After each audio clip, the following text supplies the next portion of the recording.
በስመ አብ ወወልድ ወመንፈስ ቅዱስ አሐዱ አምላክ። ክብሪ ንእግዚአብሔር አብ አቦ ካብ ከቢድ ቃስና ንዘንቃሕና ክብሪ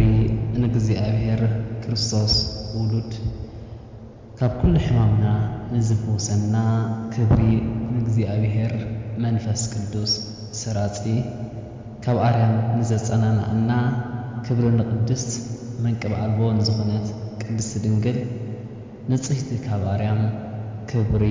ንኽቡር መስቀል ጎይታናን ኣምላኽናን መድኃኒና ኢየሱስ ክርስቶስ ዕንጨቲ ፍቕርን ሰላምን ክብሪ ንኣማለቲ ኣተዓረቕቲ ዝኾኑ ቅዱሳን እግዚአብሔር ንዘኽብሮም ሕያዋይ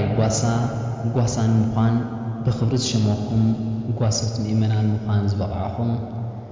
የዕንትን ዝኾንኩም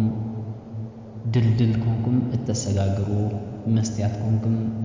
ገጽ ውሉድ እግዚአብሔር ምስ እግዚአብሔር እተርእዩ ኣኢንተ እግዚአብሔር ካህናት መጥዓይቲ ክርስቶስ ምዃን ዝበቕዓኹም ናይ ምስጢር ተላእኽቲ ፈጣናት ንኣገልግሎት ጎየይቲ ዝተሰመኹም ኣሕዋት ዲያቆናት ብርሃን ስልማት ቤተ ክርስቲያን ዓምድን መሰረትን ምዃን ዝበቕዓኹም ማሕበረ ምእመናን ኮታ ኩልና ብናይ 40-80 ካብ ጸጋ እግዚአብሔር ኣምላኽ ካብ ብራኽ መንፈስ ቅዱስ ተወሊድና ብክርስቶስ ክርስቲያን ዝተሰመና ስድራ እግዚአብሔር ኣምላኽ ከመይ ቀኒና ኣሜን። ንባህሪኡ ምስጉን ዝኾነ ጸባዖት ኤልሻዳይ ሄራን ኣቦ ፍቕሪ ፀዋረ ኩሉ ሓደ ኩሉ ኣበሳ ዝኾነ እግዚአብሔር ኣምላኽና ብዓይነ ምሕረቱ ጥሚቱ ዕለት ከም ግብርና ስለ ዝራእደኣናን ዝሓለወናን ዝዓቀበናን ስለ ዝተኸባኸበና ንዘለዓለም ክብርን ምስጋናን ንይኹኖ። ስኩራነ መንፈስ ሙሉኣነ መንፈስ ቅዱሳን መላእኽቲ ተፈጥሮም ብዕለተ ሰንበት ለይቲ ኮይኖም ንተልእኾ እግዚአብሔር ኣምላኽ ተፈጥሩ። ንተልእኾ ትጉሃት ምዃኖም ንፋስ ንትርኢቶም ረቀቕቲ ምዃኖም እሳት ዝተመሰሉ ቅዱሳን መላእኽቲ ብዘይ ዕረፍቲ ቅዱስ ቅዱስ ቅዱስ እናበሉ ነቲ ብባህሪኡ ምስጉን ኮይኑ ምስጋና እኳ ዘይበቕዖ ምስጉን ዝኾነ እግዚአብሔር ኣምላኽና ብምምስጋኖም ብመንፈስ ተመጊቦም ብመንፈስ ይስኽሩ እሞ ስኩራነ መንፈስ ሙሉኣነ መንፈስ ተባሂሎም ይጽውዑ። ማለት ናይ ምስጋና እግዚአብሔር ኣምላኽ ብምስጋና ዝጸጉ ሰኽራማት ናይ ምስጋና ይበሃሉ። ነዝናቶም ጸጋ ክንበቅዕ ቅዱስ እግዚአብሔር ኣምላኽ ብቕድሳኑ ይለመነና። ከም ፍቓድ እግዚአብሔር ኣምላኽና ንሎሚ እንመዓዓደሉ ቃሉ እንመገበሉ ኣርእስቲ በቲ እንዚራ ወይ ድማ ዘማራይ ዝተባሃለ ቅዱስ ያሬድ ኣብተን ናይ ጾም ኣርብዓ ወይ ድማ ዓብይ ጾም ወይ ድማ ኢየሱስ ጾም ናይ ጎይታናን ኣምላኽናን መድኃኒናን ኢየሱስ ክርስቶስ ጾሙ 40 መዓልቲ ነተን 8 ሰናብቲ ዝሰየመን ስያመ ማለት መምስ ሰናብተን መምስ ዕለተን ምስእን ዝተጋናዘበ ኣርእስቲ ዝሃበን ሎሚ ከም ፍቓድ እግዚአብሔር እታ ኣብ 5 መዓልቲ ዘላ ሰንበት ደብረ ዘይት ትብል ክርኢና ደጊምና እግዚአብሔር ኣምላኽና ምስጢረ ጥበቡ ይግለጸልና። እዛ ደብረ ዘይት ተባሂላ ተገሊጻ ዘላ ሰንበት ልበ ኣምላክ ዳዊት ኣቐዲሙ ብትንቢት ተዛሪብዎ ዝነበረ ደብሪ ርጉእ ወደብሪ ጥሉል ኣብቲ ርጉእን ጥሉልን ዝኾነ ደብሪ ኣብቲ መንክረ እግዚአብሔር ዝግለጸሉ ቅዱስ ስፍራ ቅዱስ ቦታ ቅዱስ እግዚአብሔር ዝሰፍረሉ ቦታ እንዝራ ለቤተ ክርስቲያን ዝኾነ ቅዱስ ያሬድ እውን ኣብዛ ዕለት እዚኣ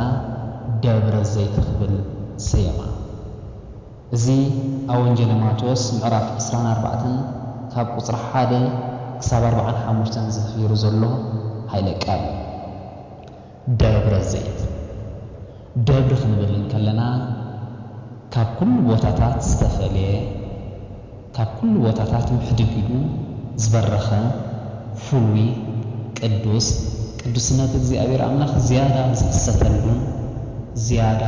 ዝበርሃሉን ዝረአየሉን ባእስን ዕግርግርን ረበሻን ዘይርከበሉ ሰላም ዝሰፍነሉ ቅዱስ ደብር እዩ። ዘይት ክንብል ከለና ወይ ድማ ደብረ ዘይት ክንብል ከለና ድማ እዚ ቦታ እዚ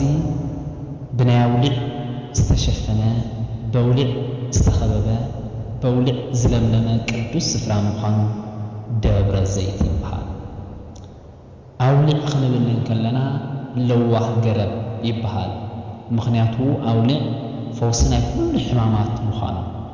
አውሊዕ ድማ ተምሳል ቅድስቲ ድንግል ይበሃል። ምክንያቱ ከምቲ አውሊዕ ንኩሉ ሕማምና ዝፍውስ ቅድስቲ ድንግል ድማ ነቲ ትርጓሜ ሽሙ መድኃኒት ዝኾነ ኢየሱስ ክርስቶስ ጽረት ምዃና ቅድስቲ ድንግል ንአዳምን ንዘሩ መድኃኒት ኮይና ካብ ኩሉ ሽግር ዝፈወሰት ምዃና እዚ ቦታ እዚ ደብረ ዘይት ክበሃል ክኢሉን በቂዑን አውሊዕ ዝተሸፈነ ቦታ ምዃኑ ድማ በውሊዕ ዝመልአን በውሊዕ ዝለምለመን በውሊዕ ዝማዕረገን ቦታ ምዃኑ ድማ ናይ አውሊዕ ቦታ ደብረ ተባሃለ። በዚ ድማ ቅድስቲ ድንግል ድማ ዘይት አውሊዕ ወይ ድማ ምስ አውሊዕ ትምሰል። ስለዚ እዚ መድኃኒት ዝኾነ ኢየሱስ እዚ ፈውሲ ኩሉ ዝኾነ ኢየሱስ ኣብዚ ፈውሲ ዝርከቦ ቅዱስ ስፍራ እቲ መድኃኒት ኣብ ቦታ መድኃኒት መድኃኒታዊ ቃል ሰበኸ። ኣብዚ ቅዱስ ስፍራ ድማ ጎይታናን አምላኽናን መድኃኒናን ኢየሱስ ክርስቶስ ኣብዚ ስፍራ ዝተረኺቡ ብዛዕባ ምልክት ህልቀት ዓለም ማለት ናይ መጨረሻ ፍጻሜ ዓለም ብሃዋርያት ኣብ ዝተሓተተሉ ዝተናብቦ ቃል እቲ ቃል ድማ ከምዚ ይብል። ኢየሱስ ካብ ቤት መቕደስ ወፂኡ ክኸይድ እንከሎ ደቂ መዛሙርቱን ኣብኡ ቀሪቦም ህንፃ ቤት መቕደስ ኣርአይዎ። ንሱ ድማ መሊሱ እዚ ኩሉ ትርእይዎ ዘለኹም ኣብዚ ዘይፈርስ እምኒ ኣብ ልዕሊ እምኒ ኣይክተርፍኒ ድማ በሎ። ይከስር አፉየ በምሳሌ አፈይ በምስላ ኸፍት ክብል ልበ አምላክ ዳዊት አቀዲሙ ኣብ መዝሙር 74 ዝተናብቦ ቃል እዚ ቃል እዚ ብትርጓሜ ክንሪኦ ከለና ዓብ ትርጉም ዝሓዘ እዩ። እዚ ድማ ኣብዚ ትርእይዎ ዘለኹም ስፍራ ኣብዚ ዘይፈርስ እምኒ ኣብ ልዕሊ እምኒ ኣይክተርፍኒ ድማ በሎ። እዚ ቃል እዚ ወይ ድማ እዚ ኣባሃላ እዚ እንታይ ክብል ስለደለየ ጎይታ ግን ከምዚ ዝበለ ኣብ ርእሲ እምኒ እኳ ኣይክተርፍኒ ኩሉ ድማ ክፈርስ ይበሎ። ኣቐዲሙ ብዘበነ ዘሩባቤል ነቢ ነህምያ ኣብዚ ቅዱስ ስፍራ እዚ ቤተክርስቲያን ሰረተ። ኣቦና ዳዊት ዘማራይ ነቢ ዳዊት ድማ ካብ ወዱ አቤሴሎም ኣብዚ ቅዱስ ስፍራ እዚ ኣቐዲሙ መጺውን ካብ ወዱ ተሓቢኡ ተዓቆበ። ስለዚ እዚ ቅዱስ ስፍራ እዚ በቲ ሓደ ወገን ኣቐዲሙ ምሕደር እግዚአብሔር አምላኽ ዝኾነ ቤቱ ዝተሰረተሉ ቅዱስ ስፍራ እዩ። ኣቦና ልበ አምላክ ዳዊት እውን ኣብዚ ቅዱስ ስፍራ እዚ ካብ ሽግር ካብ መከራ ዝተዓቆበሉ ቦታ እዩ። ስለዚ እምባ ክንብል ከለና በቲ ካልእ ኣባሃላውን ፀግዒ ወይ ድማ ከውሊ ወይ ድማ መጋረድ ይኸውን ማለት እዩ። ስለዚ ቅድስቲ ቤተ ክርስቲያንና ድማ ዝምርኩስ ብምግባር ቅድስቲ ቤተ ክርስቲያን ኣብ ትስራሓሉ ወይ ድማ ቅድስቲ ቤተ ክርስቲያን ኣብ ትስረተሉ ወይ ድማ ቅድስቲ ቤተ ክርስቲያን ትቆመሉ ፍሉይ ቦታ ኮይኑ ዝበረኸ ምክንያቱ ንቤተ ክርስቲያነይ ኣብ ከውሒ ክስርታ እየ ከም ዝበለ ኣብ ጽኑዕ ዘይናባና ሰላም ዝሰፍኖ ድምፂ እግዚአብሔር ዝያዳ ዝሰፍነሉ ንጸላኢኻ ብማዕዱ እተለየሉ ካብ ጸላኢኻ እትዕቆበሉ ጸጋ እግዚአብሔር አምላኽ ቀዲሙ ብፍሉይ ዘንበሉ ቅዱስ ስፍራ ናብዚ ስፍራ እዚ ድማ ልበ አምላክ ዳዊት ዝተዓቆበ። ስለዚ ድማ ቅድስት ቤተ ክርስቲያን ድማ ቤተ ጎይታናን አምላኽናን መድኃኒናን ኢየሱስ ክርስቶስ ብዕለተ ዓርብ ደሙ ዘዛረዮ ብቅዱስ ዑራኤልን ራጉኤልን دمو بصوات عقيرنا مول على مستنسك ومدرني تجبر فاسيغا تحصيبا بدن كريستوس بدن كريستوس على مستحصبت اتدم كريستوس سامول عالم دما تنسجمو اتدم زنت وبوتا دما بمرحنة منفس قدوس እግዚአብሔር بزغلصلو እግዚአብሔር ትርኢት بزرعيلو እግዚአብሔር بزبحلهم ቅዱሳን سواعاتهم ቤተ ክርስቲያን ክስሩታ አብዘለይሉ በቲ እግዚአብሔር አምላክ ዝገለጸሎም ቅዱስ ስፍራ ደሙዝ ነጠው ድማ ቤት አብዚ ይሰራል ስለዚህ ቅዱስ ስፍራ ዝድማ ከም ተአዲሙ ዝባሃል ዘሎ ቅዱስ መድኃኒት ዘሎ ቦታ በዓቢዩ ቅዱስ ስፍራ ኮይኑ ድማ ነህምያ አብዚ ቦታ እዚ ቤተክርስቲያን ሰረተሉ ልበ አምላክ ዳዊት ዝተዓቀበሉ ምዃኑ አብዚ ቅዱስ ስፍራ እዚ አፍቲ ቅዱስ ቤተክርስቲያን ሲረተሉ ቅዱስ ስፍራ ድማ ካብ ኩሉ ሽግር ካብ ኩሉ ጸባ ካብ ኩሉ ተሐዋስያን እንዕቀበሉ ቅዱስ ስፍራ ካብ ኩሉ ደዌ ሕማምናን ስጋናን ነፍስናን እንፍወሰሉ ቅዱስ ስፍራ ምዃኑ በዓቢውን እቲ መድኃኒት ዝተባሃለ ኢየሱስ ክርስቶስ ኣብዚ ቅዱስ ስፍራ ዝተረኽበሉ ቦታ ምዃኑ ብፍሉይ ደብረ ዘይት ይበሃል ኣብዚ ቅዱስ ስፍራ ዝተረኺቡ ድማ ጎይታናን አምላኽናን መድኃኒናን ኢየሱስ ክርስቶስ ምልክት ህልቀት ዓለም ዝምህር ዘሎ ኣብ ዘይፈርስ እምኒ ኣብ ልዕሊ እምኒ ኣይክተርፍኒ እንሆ ድማ ብዘበነ ዘሩባቤል ዝተመስረተት ብነቢይ ነህምያ ዝተሃንጸት ቤተ ክርስቲያን ب7 ዓመተ ምህረት ናይ ሮም ንጉስ ነበረ ጥጦስ ንህዝበ እስራኤል ንከተማ እስራኤል ነዛ ብዘበነ ዘሩባቤል ዝተመስረተት ዝተሃንጸት ተደኮነት ዝተሰረተት ቅድስት ቤተ ክርስቲያን ንኸፍርስ ተላዓለ ሰራዊት ናፍቲ ቦታ መጽኦም ድማ ካብ ሰራዊቱ ሓደ አፍቲ አፍ ደገ ናይቲ ቤት መቅደስ ሸኻል ሸኺሉ ከፍርስ ተበገሰሞ ወርቂ ድስት ሙሉ ረኸበ ብዙሕ ሓዋርቕ ኣሎ ብምባል ድማ ነታ ቤተ ክርስቲያነት እያ ድማ ኣፍረሳን ኣዕነዋን ብ7 ዓመተ ምህረት ካብዚ ሰዓት ዝመ ድማ ኢየሩሳሌም ትበሃል ቦታ ወይ ድማ ኢየሩሳሌም ትበሃል ሃገር ብፍጹም ዓንያ ባደመት ብ1946 ዓመተ ምህረት ድማ ከም በሐድሽ ኢየሩሳሌም ወይ ድማ ከተማ ኢየሩሳሌም ከም በሐድሽ ተደኮነት ክሳብ ሰዓት እዚ ግን ኢየሩሳሌም ዘይኮነስ ህዝበ እስራኤል ጥራይ ዝበሃል ነበሩ ህዝበ እስራኤል ጥራይ በህዝበ እስራኤል ትፍለጥ እምበር ብፍጹም እስራኤል ዓንያ ድማ ነበረት ስለዚ ነዚ ምርኩስ ንኽገብር ድማ ጎይታናን አምላኽናን መድኃኒናን ኢየሱስ ክርስቶስ ነዚ ትምህርቲ እዚ ንኸብርህ ድማ እምኒ ኣብ ልዕሊ እምኒ ኣይክተርፍኒ ዝበሎ እብለኩም ኣለኹ ድማ በሎም ኣብ ደብረ ዘይት ተቐሚጡ ከሎ ደቂ መዛሙርቱ ብሕት ኢሎም እዚ መዓስ ክኸውን እዩ ናይ ምምጻእኻ ናይ ህልቀት ዓለም ምልክቱ እንታይ እዩ እስከ ንገረና ናበሉ ድማ ናብኡ ቀረቡ እቲ ገባር ኩሉ ፈጻሚ ኩሉ ኩሉ ዝፈልጥ እግዚአብሔር አምላኽ ምስጢር ናይዚ ኩሉ ንኽገልጸሎም ድማ ቃሉ ከፊቱ ድማ ከም ዝበለ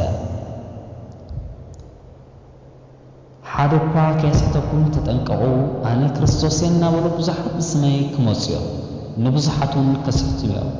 ውግእን ወረ ውግእን ክትሰምዑ ኢኹም ኣስተውዕሉ ኣይትሰምዱ እዚ ኩሉ ብግዲ ክኸውን እዩ እንተኾነ መወዳእታ ሽዑ ኣይኮነን ሓደ እኳ ከይስሕተኩም ተጠንቀቑ ሓደ እኳ ከይስሕተኩም ተጠንቀቑ ኣነ ክርስቶስ እናበሉ ብዙሓት ብስመይ ክመፁ እዮም እዚ ትንቢታዊ ዝኾነ ቃል ባዕሉ ንጉስ ሰማይ ምድሪ ዝኾነ ጎይታናን አምላኽናን መድኃኒናን ኢየሱስ ክርስቶስ ዝተናብቦ ቃል እዩ ብዙሓት ብስመይ ክመፁ እዮም እዛ ቀዲሙ ክበሃል ከም ዝጸንሐ ግን እዚ መባእታ ወይ ድማ መጀመርታ ምልክት ናይ ህልቀት ዓለም እዩ ዓለም ክትፍጸም ዓለም ከም ቆርበት ተጠቕሊላ ክትጠፍእ ዓለም ከም ቆርበት ተጠቕሊላ ክትሃለቕን ክትጠፍእን ከላ ቃልን እግዚአብሔር ንዘለዓለም ክነብር ዓለም ክትጠፍእን ከላ እቲ ናይ መጀመርታ ምልክቱ ግና ብዙሓት ብስመይ ክመፁ እዮም ሎሚ 4 ማእዝናት ዓለምና ናይ ክርስቶስ ልኡኸ ክርስቶስ ገሊጽለይ ክርስቶስ ብሕልሚ ተራእኒ ክርስቶስ ተናቢቡኒ ክርስቶስ ናባኻሊ ይኹንሎ ዝበሃለሉ ፍሉይ ንትንቢት ብትንቢት ዝያዳ ዝነግሰሉ ትንቢት ዝያዳ ዝፍጸመሉ ዘበን ምዃኑ ኣቐዲሙ ጎይታናን መድሓኒናን ኢየሱስ ክርስቶስ በዚ ቅዱስ ዝኾነ ወንጀሉ ኣቐዲሙ የብርሃልና ኣሎ። ሎሚ መን ኮን እዩ ካብ መናፍቃውያን ካብቶም መስሓትያን ብስም ኢየሱስ ክርስቶስ ዘይተጸውዐ? ሎሚ መን ኮን እዩ ድምፂ ናይ ኣነ ኢየሱስ እየ ወይ ድማ ኣነ ናይ ኢየሱስ ክርስቶስ ልኡኽ እየ ኢየሱስ ክርስቶስ ልኢኹኒ ኢየሱስ ክርስቶስ ገሊጹለይ ዝብል ቃል ዘይሰምዐ? እዚ ምልክት ናይ መጀመርታ ናይ ህልቀት ዓለም ይብሎ ኣሎ። ስለዚ ህዝበ ክርስቲያን ሎሚ ንቕሓት ዘድልዮ ዘበን ምዃኑ ኣንታ ደቂስካ ዘለኻ ደግም ተንስእ ተባራበር ከም ዝበሎ ኤፌሶን ሙሽተ ሎሚ ካብ ድቃስና ተንሲእና ብጥብዓት ብምስትውዓል ብንቕሓት እቲ ዝመፀና ዘሎ ቃልን እቲ ኣቐዲሙ ዝተገልጸ ትንቢትን ተጋናዚብና ወይ ድማ ኣገናዚብና ኣስተውዒልና ትንቢታዊ ቃል ንኽፍጸም ናባና ይለኣኽ ምህላው ምስትውዓል የድልየና። ኣስዕብ ኣቢሉ ድማ ውግእን ወረ ውግእን ክትሰምዑኹም ኣስተውዕሉ ኣይትሰንብሉ። ሎሚ ዓይነይቲ ኣህጉርን ዓይነይቲ ሃገርን ኮንያ ድምፂ ኩናትን ውግእን ዘይብላ? ሎሚ ዓይነይቲ ኣህጉርያ ተቐናቐንቲ ዘየጥረየት ወይ ድማ ዓይነይቲ ሃገራ ሎሚ ተቐናቐንቲ ዘየጥረየት? እዚ እቲ ክርስቶስ ክፍጸም ኣሎ ወይ ድማ ክርስቶስ ክኸውን ዝበሎ ምልክት ናይ ህልቀት ዓለም ምዃኑ ሕያው ኣብነት እዩ። ሎሚ ኣህጉርና ዓለምና ኣህጉርና ሃገራትና ብውግእን ወረ ውግእን ተሓሚሰን ሎሚ ህዝብታት ዓለም ብሓፃውን ዝጠፍኣሉ ብሓፃውን ዝናወፀሉ ብሓፃውን ዝጨንቐሉ ዘሎ ትንቢታዊ ዘበን። እዚ ድማ ኣቐዲሙ ጎይታናን መድሓኒናን ኣምላኽናን መድሓኒናን ኢየሱስ ክርስቶስ ኣቐዲሙ ዝገለጾ ትንቢት እዩ። እዚ ኩሉ ብግዲ ክኸውን እኳ እንተኾነ መወዳእትኡ ግን ሽዑ ኣይኮነን። ህዝቢ ኣብ ልዕሊ ህዝቢ መንግስቲ ኣብ ልዕሊ መንግስቲ ድማ ክለዓል እዩ። ኣብ ኩሉ ቦታታት ከዓ ረሃብን ምንቅጥቃጥን ክኸውን ድማ ክብል ኣስዓበ። ህዝቢ ኣብ ርእሲ ህዝቢ መንግስቲ ኣብ ርእሲ መንግስቲ ክለዓል እዩ። የዕፅምቶም ይትላል ቅዱሳን ኣቦታትና ከም ዝባሃሩና ፈጻሚ ትንቢትካ ምዃን ይሰውረና ይብሉ። ፈጻሚ ትንቢትካ ምዃን ይሰውረና። ትንቢት ምስ ክትፍጽሞ ኣብ ዘበንካዊ ትንቢት ክትርኢ ጥዑምን ደስ ዘብልን ኣይኮነን። ትንቢት ማለት ነታ ቀዲሙ ናይ ህልቀት ፍጻሜ ፈጻሚኡ ወይ ድማ ተኻፋሊ ናይቲ ህልቂቱ ወይ ድማ ተኻፋሊ ናይቲ ትንቢት እዩ ካብ ዝሰውረና። እዚ ቃል ዝብሎ ዘሎ ንዓና ብፍሉይ ኣብዚ 21 ክፍለ ዘመን ዘበነ ቅልውላውን ዘበነ ሽግርን ዘበነ ሕማም ዝነግሰሉን ዘበነ ህዝቢ ኣብ ርእሲ ህዝቢ ዝለዓለሉ ዘበን መንግስቲ ኣብ ልዕሊ መንግስቲ ዝለዓለሉ ዘበን እንታይ ኮን ክብል ደልዩ ዝብል ዘሎ ደጊና ሕጁን ይከፍት ኣፉየ ብምሳሌ ኣፈይ ብምስላ ከፍት ክብል ዝተናበቦ ልበ ኣምላኽ ዳዊት ኣብ ዝንርኢ። ምክንያቱ ንቕሓትን ምስትውዓልን ዘድልዮ ህያው ቃል ምዃኑ እዚ ቃል እዚ ህያው እዚ ቃል እዚ ዘይበርስ እዩ። ኣላ ተጽሕፈ ለተግሳጸ ዚኣኩም እቲ ኩሉ ጽሑፍሲ ብፍሉይ ንተግሳጽ ንዓኹም ተጻሒፉ ከም ዝበሎ ብፍሉይ ኣብዛ ቃል ወይ ድማ ኣብዛ ቁፅሪ 7 ኣብዚ ሒዝናያ ዘለና ወንጀል ማቴዎስ ምዕራፍ 24 ፍቕዲ 7 ብፍሉይ ተልእኾ ይገልጸልና ዘሎ ነስተውዕሎ። ህዝቢ ኣብ ርእሲ ህዝቢ መንግስቲ ኣብ ርእሲ መንግስቲ ክለዓል እዩ። ሎሚ ብዓሌታዊ ውዳበ እትለዓዕል ብዓሌታዊ ውዳበ እትጥርንፍ ብዓሌታዊ ውዳበ ሰብ እትነቓቐሕ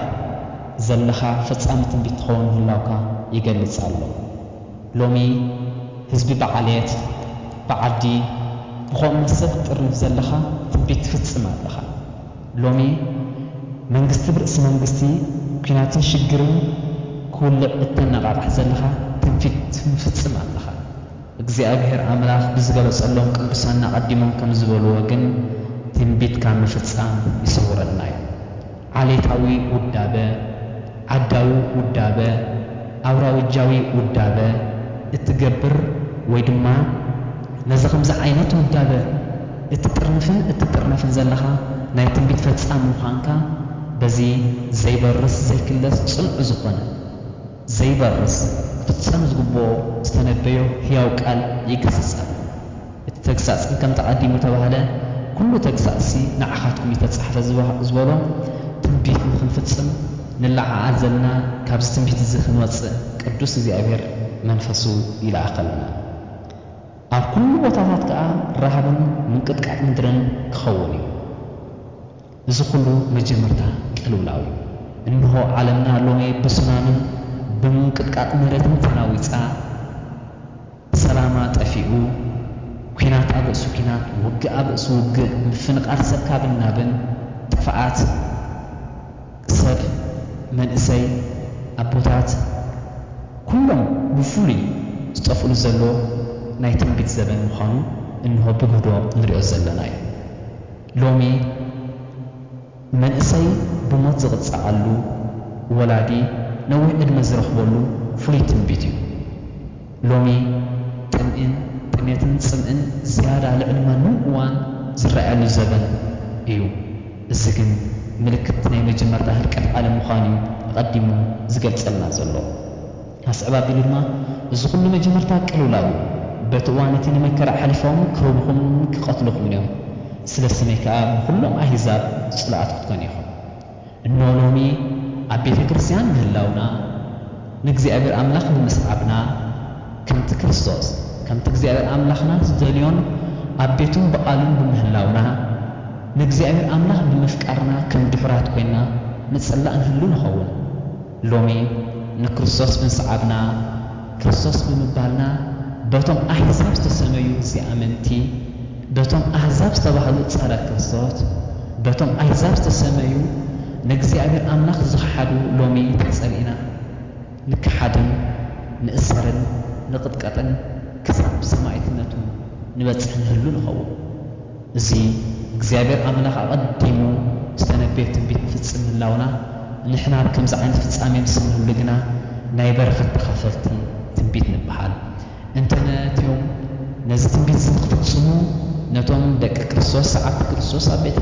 ኣብ ቤተ ክርስቶስ ዘለዉ ዘናሽዉ ዘሳድዱ ዝቐትሉ ግና ፈጸምቲ ትንቢት ምዃኖም ይገልጸሎም ኣሎ ኣስዕብ ኣቢሉ ድማ ሽዑ ብዙሓት ክኽሕዱ ንሓድሕዶም ድማ ሓሊፎም ክወሃሃቡን ንሓድሕዶም ክጻለውን እዮም ብዙሓት ሓሰብቲ ነቢያት ክትንስዮም ንብዙሓቶም ከስሕቱ እዮም ንሓድሕዶም ኣሕሊፎም ክወሃሃቡ እዮም ሎሚ እዚ ናይ ትንቢት ዝፍጻሜ እዚ ብፍሉይ ሎሚ ኣብ ቤት ፍርድታት ምስ ንርኢ ወላዲ ንውሉድ ውሉድ ንወላዲ ሰብኣይ ንሰበይቲ ሰበይቲ ንሰብኣያ ይሕልፉ ዝወሃሃበሉ ዘሎ ናይ ብሓቂ መሳክሕ ዘበን በፂሕና ኣለና እንሆ ዓለም ሎሚ ዝነበራ ዕምራ ወዲኣ ናብ ኤክስፓየር ፀርያ ኩሉ ዘሎ ሽግራታ ብፍሉይ ተገሊሁ ተቐሊጡ ተንጫጭሑ ብፍሉይ ዝረአሉ ምዃኑ ሎሚ ምልክት ህርቀት ዓለም ብፍሉይ ንሪኦ ኣለና መን ሎሚ ዘይከሓደ ሎሚ መን እዩ ዘይጠለመ መን ሎሚ ንግሆ ተሰማሚዑ ምሸት ዘይተጠለመ ሎሚ መን እዩ ምሸት ተሰማሚዑ ንግሆ ዘይጠለመ እዚ ድማ ምልክት ናይ መጀመርታ ህርቀት ዓለም እዩ ብዙሓት ሓሰብቲ ነቢያት ክትንስዮም ንብዙሓቱን ከስሕትዮም ብሰንኪ እዚ ብዙሓት ብዙሕ ክፍኣት ከዓ ፍቕሪ ብዙሓት ክትዝሕትልያ ፍቕሪ ክርስቶስ እዩ ፍቅሪ ዝተሰሓቦ ለወልዲ ሃያል እመንበሩ ወኣብፅሖ እስከ ለሞት እቲ ኣብ ሞት ዝበፅሖ ፍቕሪ ዝሰሓበ ክርስቶስ ኣብዚ ክጥለን እዩ ፍቕሪ ሓድሕድ ክትጠፍያ ፍቕሪ ብፃይነት ክትጠፍያ ፍቕሪ ወላዲ ክትሽየጥያ ፍቕሪ እግዚኣብሔር ኣምላኽ ኣብ ዋጋ ዕዳጋ ክወድቕ እዩ እቲ ፍቕሪ ዝኾነ ክፍቀር ዝግብኦ ክርስቶስ ብገንዘብ ክትመን እዩ ከምቲ ይሁዳ ብገንዘብ ንፍቕሩ ንክርስቶስ ኣምላኽ ዝሸጠ ሎሚ ድማ ንገንዘብ ነቲ ፍቕሪ ዝኾነ እግዚኣብሔር እምነትና እግዚኣብሔር ሃይማኖትና ክሽየጥ ዝበሎ ትንቢት እንሆ ሎሚ ብመብልዕን ብመስተን ብገንዘብን ክርስቶስ ኣብ ዋጋ ዕዳጋ ወሪዱ ይረአ እዚ ኣቐዲሙ ሰማያዊ እግዚኣብሔር ኣምላኽ ዝተነብዮ ትንቢት እዩ እቲ ክሳዕ መወዳእታ ዝዕገስ ግና ንሱ ግድሕን እዩ ንኹሎም ኣሕዛብ ምስክር ምእንቲ ክኸውን ድማ ኣብ ወንጀለ መንግስቲ ኣብ ሙሉእ ዓለም ክስበኽ እዩ ሽዑ እዚ መወዳእታ ህልቀት ዓለም ክኸውን እዩ ወንጀል ክርስቶስ ኣብ ሙሉእ ዓለም ክስበኽ እዩ ሎሚ إتا قدست سخنت وانجل إتا قدس እግዚአብሔር ውዕልኡ ትገልጽ ወንጀል مش أفتم آمنتي أفتم زي آمنت كي ترفع كتسفرع إذا دما نتتنبيت نففتسام نخوني لومي أهزاباويان زي آمنت محمداويان لألتم آمنت نبهال نمسحف قدس هبيتم أسفيرهم نمسحف قدس كم تقبون لقبون إنا قنصلو يمهولو إذا دما ملكة العالم نتنبيت نففتسامي وانجال كريستوس دما أمول عالم كسبخي نهولومي بكل ቋንቋታት ቅዱስ ወንጌል ተጻሒፉ ብንባብ በቃል بترئيت وانجل እግዚአብሔር بكل سفير وبربعة مازن تلاقيه انت نبرخت انت نتقات انت ندحنت انت نهلكات لومي وانجل እግዚአብሔር ይስበኻሎ ወንጀል እግዚአብሔር ይነበባሎ ተቃል ግና ከምዚ ዝበሉ ዘሎ ንኹሉ አይዛ መስክር ምእንቲ ክኸውን እዚ ወንጀል መንግስቲ አሙል ዓለም ክስበኽ ቃል እግዚአብሔር አይሰማዕኩም ቃል እግዚአብሔር አይፈለጥኩም ቃል እግዚአብሔር ዝምህረን ንስኢነ ቃል እግዚአብሔር ዘስማዓን ንስኢነ ዝብል ምኽንያት ጽባሕንኮ ኣብ ቀድሚ እግዚአብሔር ንኸይመጽእ ድማ ሎሚ እግዚአብሔር አምላኽ ብኩሉ ቋንቋን ብኩሉ ሜላን ብኩሉ መሳኽትን ቃሉ ናብ ኩሉን ብኩሉን የንትዓሎ እነሆ ቃል እግዚአብሔር ካብቲ ማል ብዝሰፍሐን ብዝዓምቕን ብዝበለጸን ኣብ ኩሉ ስበኻሎ تمسباخن تقال እግዚአብሔርን ግን ንበረኸት ንጥፋት ንድህነት ህልቅት አወል ቅናብ ህይወትና ይምርጓስ እዚ ሽዑ ምልክት ናይቲ መጀመርታ ህልቀት ዓለም ይልወሎ እቲ ብነቢላን እስተነግረና ይጥፋት ርኽሰት ኣፍታ ቅድስ ስፍራ ቆይሙ ምስራኹ እቲ ዘንብብ የስተውዕል እቶም ኣብ ሂዳ ዘለዉ ናብ እምባታት ይደው እቲ ኣብ ዝባና ሓስፀንሐኻ ናብ ቤትን ዘሎ ክወስድ ኣይውረድ እቲ ኣብ ግራት ጸንሐ ድማ ክዳኑ ክወስድ ኢሉ ንድሕሪት ኣይመለስ በተን መዓልታት እቲኣትን ንጡንሳትን መጥበቱን ህፃናትን ወይለአን ህድማኹም ብኽረምቲ ወይ ከዓ ብዕለተ ሰንበት ምእንቲ ከይከውን ጸልዩ በተን መዓልቲኣትን ንጡንሳትን መጥበቱን ህፃናት ወይለአን እወ ጽንስቲ ህድማኣ ብኽረምቲ ክኸውን ኣይክእልን እዩ ከመይ ብእዋን ክረምቲ ናይ ሕርሲ ተላዒልዋ ከጸግማ ስለ ዝኽእል ንመውጥሮትን ህፃናትን ወይለን እወ ህፃናት ጠምዮም ህፃናት ጸባ ጥዋት ድዮም ደልዮም ጸባ ኣብ ዝምሉ እዋን ክረምቲ ምዃኑ ህድማ ሙቹ ኣይኮነን ህድማኹም ብኽረምቲ ወይ ከዓ ብዕለተ ሰንበት ምእንቲ ከይከውን ጸልዩ እወ ዕለተ ሰንበት ዕለተ ዕረፍቲ ምዃኑ እትሃድመሉ መንገዲ ሓባር ይትረኽበሉ ምክንያቱ ኩሉ ሰብ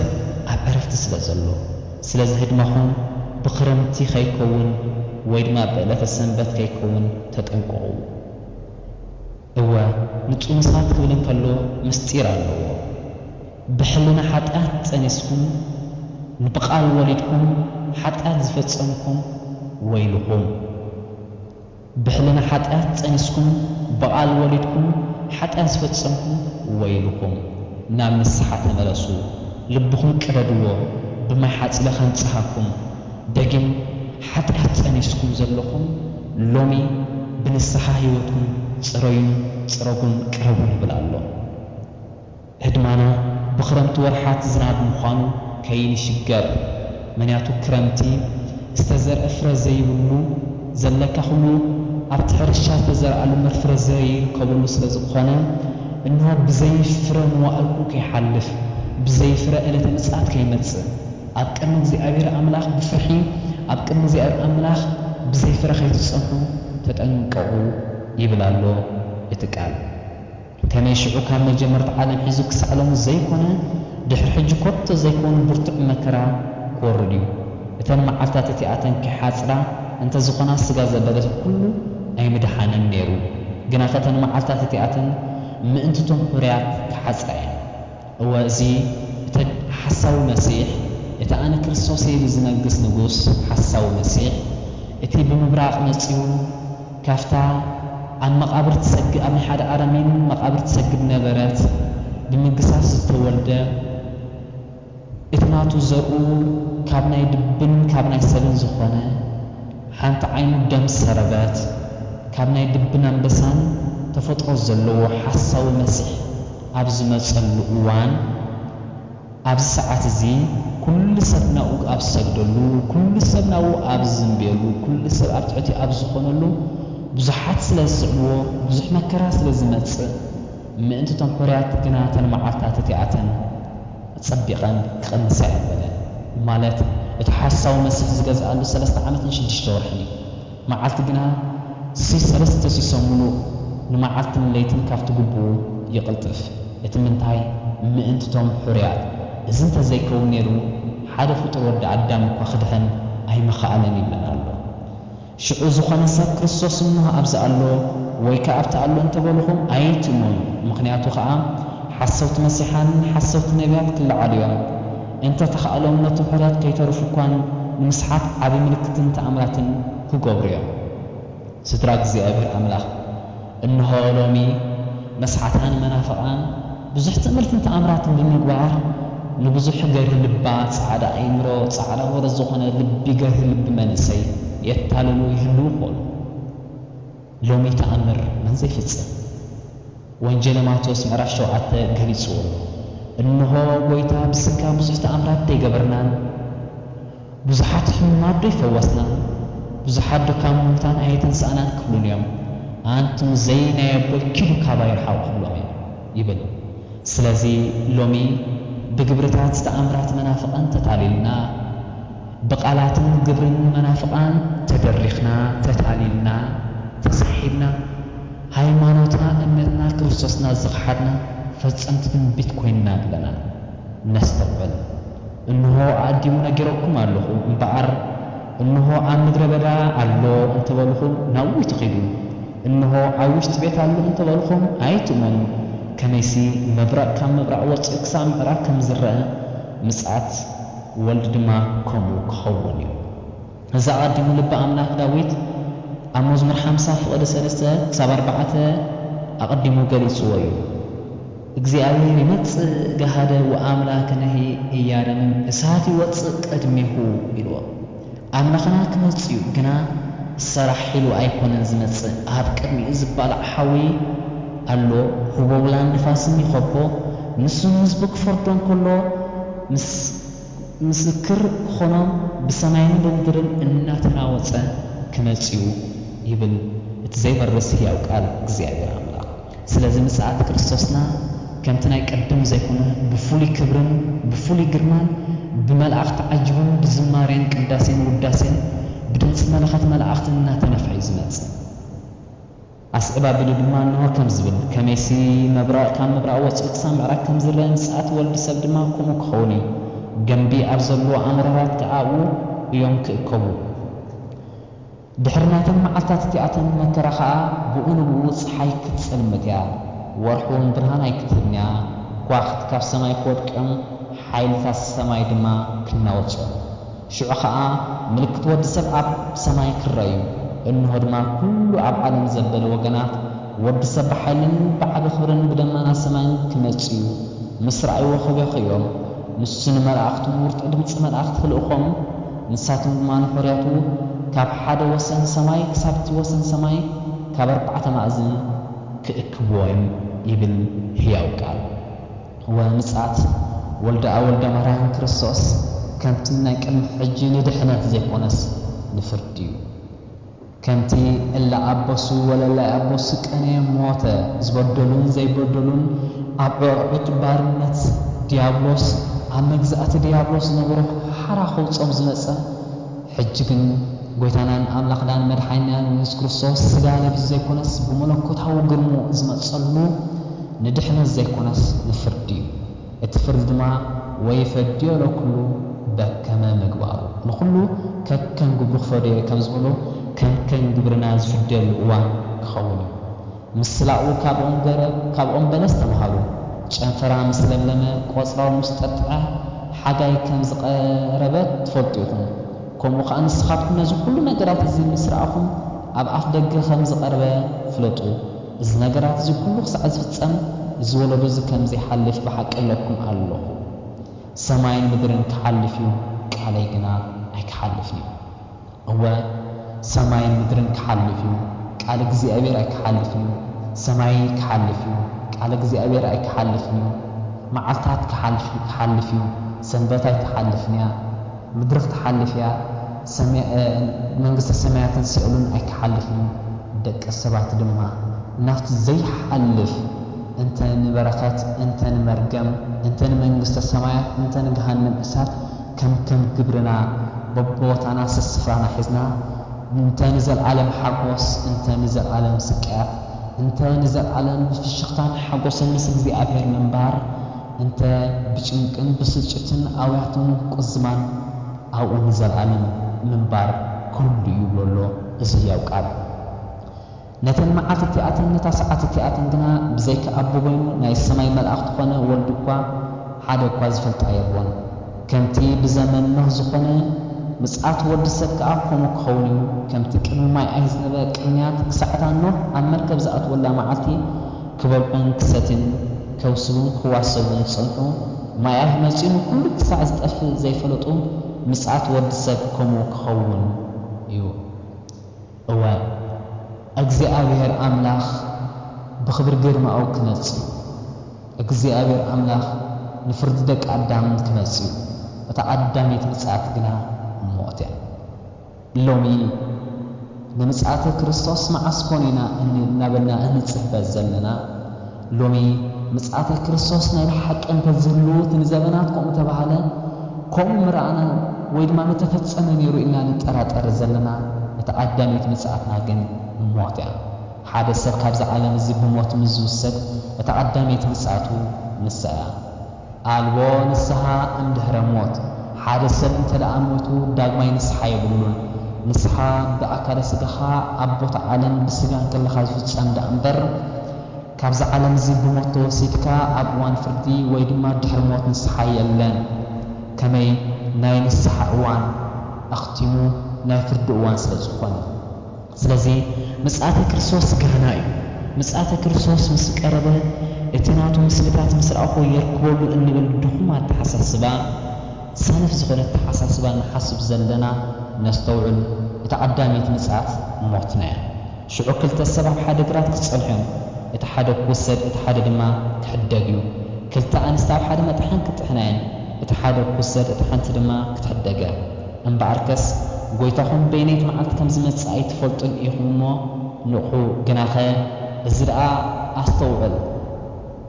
በዓል ቤት በይነይቲ ክፍለ ግዜ ናይ ለይቲ ስርዓት ከም ዝመጽእ እንተዝፈልጥ ምነቕሐ ነይሩ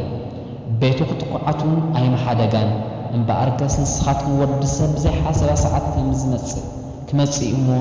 ተዳሊኹም ንበሩ ኣሜን ብኩሉ ተዳሊና ክንጸንሕ እግዚአብሔር ኣምላኽ ቅዱስ ፈቃድኹም هو እግዚአብሔር አምላኽ በኦም በለስን በቆጽልን ብልምላምን ብፍረን መስይዶ ዛሪብ ብሎ ኦም በለስ ናይ ቤት አይሁድ ምሳሌ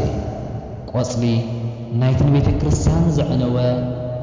ንጉስ ጢጦስ ናይ ሮም ምሳሌ ሕንበባ ናይ ተሐሳዊ መሲሕ ምሳሌ ፍረ ድማ ናይ ፍረ ህይወትና ዝኾነ ናይ ፍረ ማእዝን ጣዕሚ ህይወትና ዝኾነ ክርስቶስ ምሳሌ ሰማይን ምድርን ኩሉ ክሓልፍ ቃለይ ግና ኣይክሓልፍን ሎሚ መናፍቃን ዝብሎ ቃል ህያው ቃል ኣብዝሎ ሰማይን ምድርን ክሓልፍ ቃለይ እውን ኣይክሓልፍን እንሆ ኦሪት ሓሊፉ እናበሉ መናፍቃን ሎሚ ነቲ ዓዲሙ ክርስቶስ ገልጸልና ዝኾነ ናይ ስሕተት ትንቢታዊ ቃል ዝፍጽሙ እዩ ግን ክርስቶስ ከም ዝኽብል ዓዲሙ ገሊጽሎ ሰማይን ምድርን ክሓልፍ ቃለይ ግና ኣይክሓልፍን እቲ ኦሪት ዝነበረ ክርስቶስ ንሱ ኣብ ሓዲስ ኪዳን ኣሎ ንዘለዓለም ዝነብር ኣልፋን ኦሜጋን ንሱ ቃሉን ቃሉ ምዃኑ ካብ ቃሉ ዝወፀ ንሱ ምዃኑ ድማ ንሱ ኣይክሓልፍን ሰማይን ምድርን ክሓልፍ ቃሉ ግና ኣይክሓልፍን እዚ ምስጢር እግዚአብሔር ኣምላኽ ገሊጽዎሉ እታ ምጽኣት ክርስቶስ ወይ ድማ እታ ክርስቶስ ዝመጸላ እዋን ማንም ሰብ እኳ ኣይፈልጣን ክርስቶስ እውን ኣይፈልጣን ይብሉ ክርስቶስ ግን እንታይ ኮይኑ ዘይፈልጥ ክርስቶስ ንኩሉ ይፈልጥ ክርስቶስ ክፈልጥ ዘኽእል ነታ ምጽኣት እዋኑ ኣቐዲሙ ስለ ዝፈልጥን ምጽኣት ከም ዘሎ ፈሊጥ እዩ ነዚ ቃል እዚ ገሊጽዎ ዘሎ ኣብ ቆላስይስ ምዕራፍ 2 ፍቕዲ 3 ምስነንብብ ከመይ ዘሎ ጥበብን ፍልጠትን ኣብ ኢየሱስ ክርስቶስ ይዘበብ ስለዚህ እቲ ምጽኣት ኩሉ ፍሉጥ እዩ ሽንኳይዶ ክርስቶስ ሲሶም ዝፈጠሩ ቅዱሳን ከይተረፉ ንዕለታቱን ብግምቱን ፈልጡ ምጽኣተ ክርስቶስ ወርሑ መጋቢት ዕለቱ ዕለተ ሰንበት ሰዓቱን ፍርቂ ለይቲ እዩ ንጹር ዓመቱ ግና እዚ ክበሃል ኣይክእልን እዩ ምክንያቱ ዘበኑ ዘበን ዮሃንስ ምዃኑ ብዙሕ ዘበን ዮሃንስ እዩ ሰንበት ምዃኑ ብዙሕ ሰናብት ኣለዋ ሰዓታት ፍርቂ ለይቲ ምዃኑ ብዙሕ ፍርቂ ለይቲ ስለ ዘሎ ብንጹር ነዝፈልጥ ግን እቲ ፈላጥን ገባርን ኩሉ ዝኾነ ሰማያዊ እግዚኣብሔር ኣምላኽ ክርስቶስ ኣምላኽና ግና ንኩሉ ዝፈልጥ ምዃኑ ንምጽኣቱ ይፈልጦ እዩ እንሆ ድማ ኢልዎ ክልተ ሰባት ናብ ሓደ ግራት ወፍሩ እቲ ሓደ ክወሰድ እቲ ሓደ ድማ ክተርፍ እዩ እዚ ንባዕሉ ምሳሌ ኣለዎ ምስ ግብርናን ምስ ተግባርናን ዝኸይድ እዩ እንሆ ከም ቅዱሳን ኣቦና እንጦንስን መቃርስን ብግብሪ ተግባሮም ናብ ገነት ክውሰዱ ከም መቁስትን ሓሳው መስሕን ድማ ናብ ሲኦል ወርዱ እንሆ ከም ቅዱሳን አልዓዛርን ሐዋርያትን ናብ ሰማይ ክወሰዱ ከም ሰብአ ይሁዳን ድማ ናብ ሲኦል ወርዱ ከም አቦና አብርሃምን ኢዮብን ብተግባሮም ናብ ገነት ክወሰዱ ከም ቺራምን ነዌን ድማ ናብ ሲኦል ወሰዱ ስለዚህ ንሕና ድማ ንኩሉ ተግባራትና ንኩሉ ዝሓለፍናዮ ህይወትና ተራእዩ ተገምጊሙ ኣብ ቅድሚ እግዚአብሔር አምላኽ እንተ ንበረኸት እንተ ንፍርዲ ከከም ግብርና ክንፍረዲና እንሆ ድማ ኣብቲ ሰዓት እዋን ፍርዲ ኩሉ ፋሒሉ ኣብ ፈቐዱ ፋሕ ዝበለ ኩሉ ከም ተቐዲሙ ተባህለ ብድምፂ መላእኽት ሸውዓተ ድምፂ መላእኽት ምስተነፍሕ በብደረጅኡ ኩሉ ባሕሪ ዝወሓጦ ኣብ ከርሲ ኣራዊት ዘለዎ ኣብ ከርሲ መቃብር ዘሎ ኩሉ ይትንስእ ፍጹም በድኒ ኮይኑ ይቀውም ሙሉእ ኣካላቱ ካብቲ መጀመርታ ክሳብ መፈጸምታ ጨጉሩ ርእሱን ጽፍሩን ድማ ኩሉ ነናቦቱ ተመሊሱ ንፍርዲ ይቀውም እንሆ ድማ ብየማን ቅዱሳን ብጸጋም ድማ እቶም ርኩሳን ወይ ድማ እቶም ሓጥኣን ይቆሙ እቶም ቅዱሳን ፍጹም ብርሃን ኮይኖም ካብ ፀሓይ ሸውዓተ ደሚቆም ንፍርዲ ብየማን ብተምሳል በጊዕ ተመሲሎም ኣብ ቅድሚ ክርስቶስ ይቆሙ እቶም ሓጥኣን ድማ ካብ ጭራ ቀጢኖም ካብ ጸልማት ካብ ሰይጣን ካብ ጸልማት ሸውዓተ እጽፊ ጸልሚቶም ፍጹም ጸልማት ኮይኖም ብጸጋም ይቆሙ እንሆ ድማ እቶም ቅዱሳን ፍጹም ብርሃን ኮይኖም ፍሽኽታ ዓሲልዎም ደስታ ተሰሊሞም ብፍቕሪ እናተሓጎሱ ነቲ ይዘራእ ብሓሳር ወይ ትንሳእ ብሓሴት ነቲ ብድኻምን ጻዕርን መዋዕል ስግኦም ዝሓልፎ ብፍሽኽታን ዕልልታን ክምወስዎ ብፍሽኽታን ዕልልታን ክምወስዎ ብፍሽኽታን ዕልልታን ንኽዓጽልዎ ኣብ ቅድሚ እግዚአብሔር ይቆሙ እንሆ ድማ ኩሉ ወዲ ዘበለ ወዲ 30 ጓል ዝኾነት ድማ ጓል 15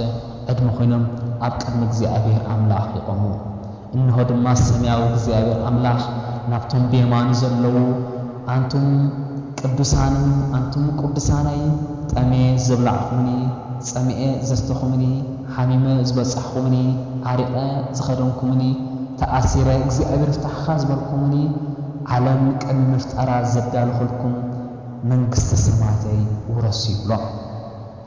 ብጸጋም ሽዑ ንሳቶም ድማ ይብልዎ ኦ ጎይታ ትሑታን ምዃኖም ብደቂ ትሑታት ሰዓት ትሑታት ነቲ ትሑት ዝኾነ ክርስቶስ ተላቢሶም ትሑታት ምዃኖም ኦ ጎይታ መዓስ ጠሚኻ ኣብላዕናካ መዓስ ጸሚእኻ ኣስተናካ መዓስ ሓሚምካ በጻሕናካ መዓስ ዓሪቕካ ኸደናካ እናበሉ ይሓትዎሞ ክርስቶስ ድማ ከምቲ ኣብ ወንጌል ማቴዎስ ምዕራፍ 10:4 ዝገብር ብሽመር ዝገብር ዓስቢ ነብረክብ ብሽም ጻድቕ ዝገብር ዓስቢ ጻድቕ ረክብ ብሽም ወደ መዝሙሩ ኩባያት ኾን ዝሑል ማይ ዘስተይ እኳ ዓስቡ ከም ዘይስል ብሓቂ ለኩም ኣለኹ ከም ዝበሎ እቲ ሕያው ቃሉ ነቲ በኣርኣየን ብምስረን ዝተፈጥረ ሰብ ኣብሊዕኹም ኣስቲኹም ከዲምኩም ተኣሲሩ ዝበጻሕኹም ዘጸናናዕኹም እቲ ንዑእ ዝገበርኩምሉ ንሱ ተምሳል ናተይ እዩ ስለዚ እቶም ንኸማ ምጡዋት ዝገበርኩሞ ንዓይ ገበርኩምለይ ብምባል ይምጉሶም በዚ ድማ ብኽብሪ ድማ የንብሮም ኣብ ቦታ ኽብሪ ዘለዓለም ብሓጎስ ድማ የንብሮም ንጸጋም መልሲ ድማ አንቱም ኩፉኣት أنتم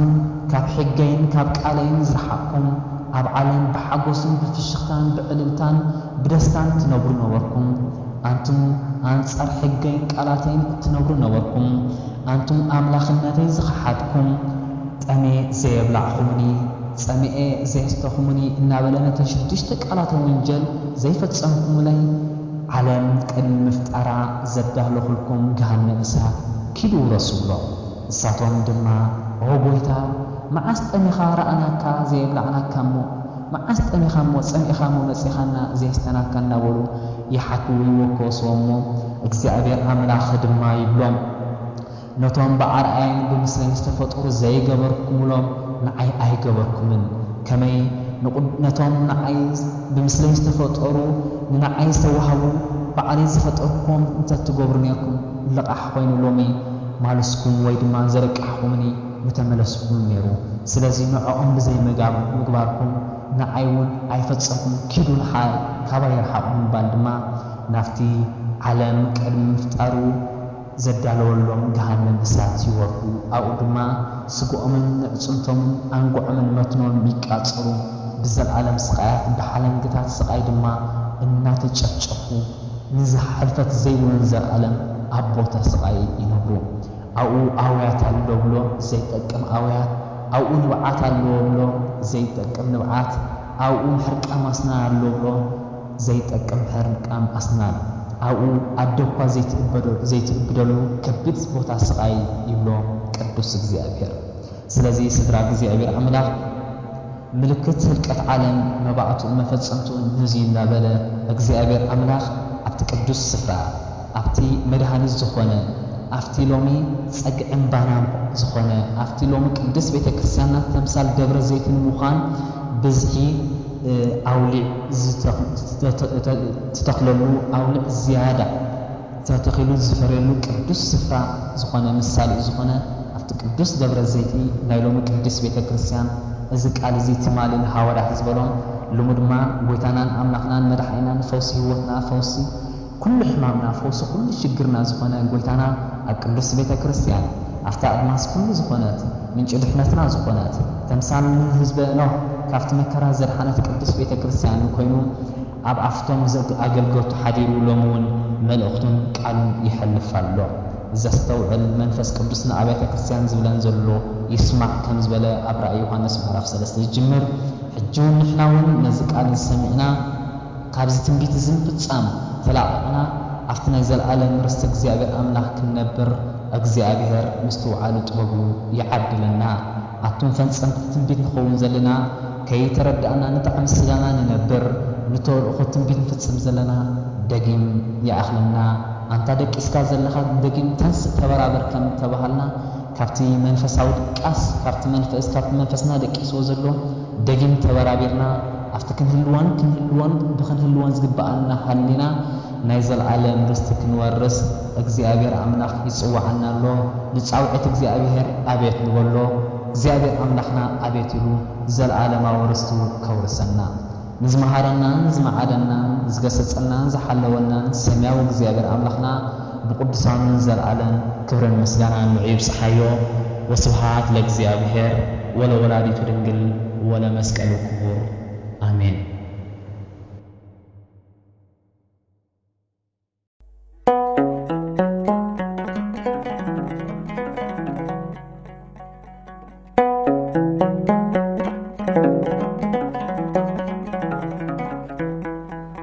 መስተንክሪው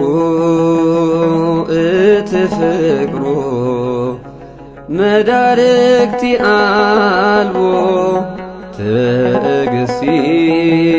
ፍጹም ለውሃት ምህረት ዝከበብዎ አዝዮ ምቁር ጥዑም እዩ ከመይ ለክጸግቦ ስለዘደንቅ ግሩም ግብሩ እንታይ ዝህቦ